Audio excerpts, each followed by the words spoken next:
Hi guys, this is Leela. Welcome back to my channel Leela Web Dev. In the previous video, we have implemented the decorator pattern using the classes scenario.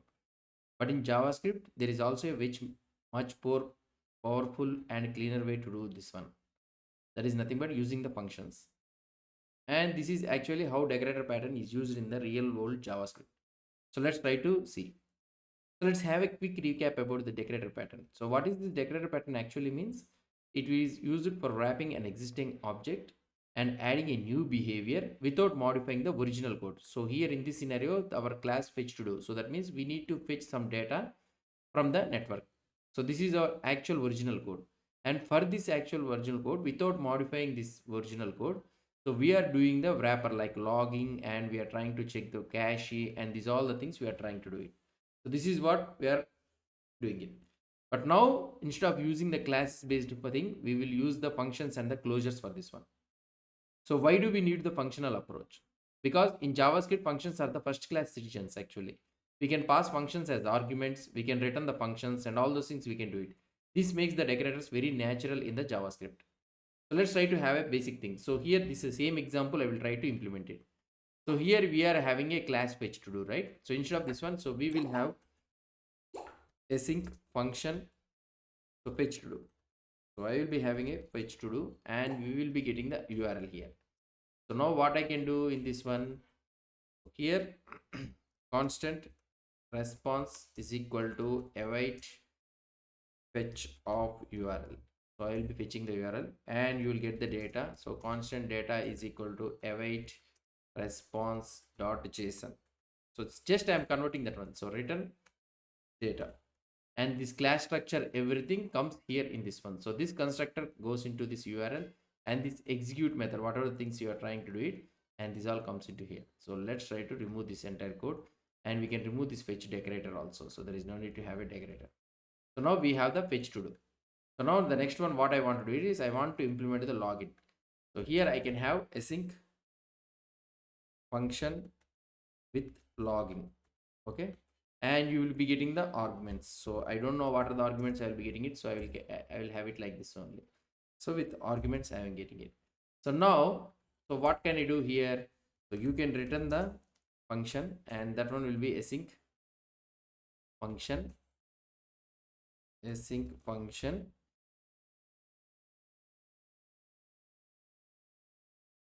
So we will be having, sorry, here you will be returning the function, sorry, not, so you'll be calling the function and here you will be having the args. Okay, so we'll be sending the args here. And here what I can do, so something like so you can have a console.log console.log so request sent, and here I can call something like constant data is equal to, or otherwise what I can do here, so here I can do something like you can do something like this one only, constant result is equal to, so I will call the function whatever the function you are trying to call it and I will be doing the args here. So here I can do console.log and this one should be await, sorry I need to tell await, and now here console.log of request sent. Here we can write sending and you can return the result. So login decorator is also completed. Okay, so now we have a cache decorator. So you can have async function with cache. So we are having it with cache. So now with cache what we will try to do, so you can have a cache is equal to, so whatever the things you are trying to mention it in the constructor you can write it like this, and here you can write something like return async function, and also here also you will get the args. And here, so what I can do here, so we have the cache, right? And you know that you will be getting the URL. So here I can have the URL and remaining all I will make it as an args. Here if cache dot URL is present, okay, if cache dot URL is present, you can make it like this. If cache dot URL is present, then you can return the cache dot URL, and here you can write something like console.log cache hit. So this one is the thing, or else, okay, then so what I can do here, constant result is equal to await of function of URL comma args. So I am taking the URL comma args. So I am sending all the data. Okay, or otherwise you can have something such a way that if you don't want to make it like this, you can make it as an args and constant URL is equal to cache of dot URL. So you can take, oh sorry, not cache, args dot URL, args dot URL. You can take it and you can check it everywhere, whatever the things you want. And here you can, there is no need to send this one all, and you can have it something like this. So now what I can do, so here I can do console.log cache miss. So this is the thing, and here I will return the result. So now cache decorator is also completed, and now I need to save it in the cache also. Cache dot URL is equal to result. Okay, and here I can remove this cache decorator also. So now here in this one I need to write it. So here instead of having this one, so let fetcher is equal to with the logging. So what are the things you want to do with the logging of fetch to do, right? So fetch to do. So this is the function I am trying to send it. And now here you can write another one also, fetcher with cache of fetcher. So you can send the fetcher directly. So now here these are the things which I am trying to do. So here the same thing. So what I can do it is, so here I can write, I will call this fetch to do function, sorry, fetcher function, fetcher of, and I will pass this JavaScript. Okay, that's it. So now here also I will try to do the same thing, but this time I will try to get the same URL, and this time from cache. That's it. Now I can remove this entire thing. Finished.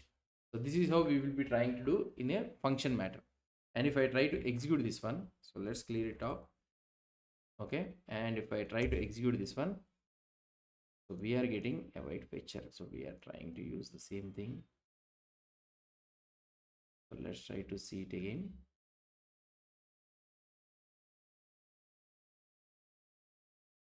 So if you try to check the problem, what it is, so here we are trying to use the async. So that's why it is returning the promise.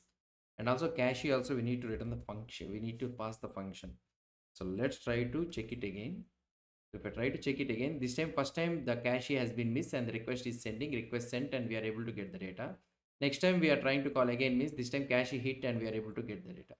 So this is how the decorator pattern will try to do it using the function cases. So first call, what it is trying to do, it is trying to miss the cache. Okay, it is trying to miss the cache, and the request has been started and the request has been ended. Second call, cache has been hit and there is no API call. So this shows the layered execution. So if you have used the backend frameworks or something like that, this pattern is everywhere. Middleware in Express, API interceptors, login wrappers, authentication layer. All of these are function-based decorators only. Let's understand what is happening internally. Each decorator returns a new function actually. That function calls the previous one. Execution flows like a chain. This is called function composition. So what is the difference between a class and a function? So now let's compare. Class-based approach means uses the inheritance more structured way, verbose. Functional means it uses the closures, more flexible, more common in JavaScript. In modern JS, functional approach is more preferred. So common mistake what we will try to do is, one common mistake is people modify original function. Don't do this one. Always wrap and return a new function. So let's summarize this one. So decorator wraps a function, adds behavior dynamically, uses closure, supports chaining. This is one of the important JavaScript patterns. So that's it guys about this concept thing. So hope you understood about this decorator pattern using both the class based and also the functional based. So hope you understood about this concept. If you have any doubts or any suggestions, please post the comments below to this video. And if you like this video, please do support me by subscribing to my channel. Thank you.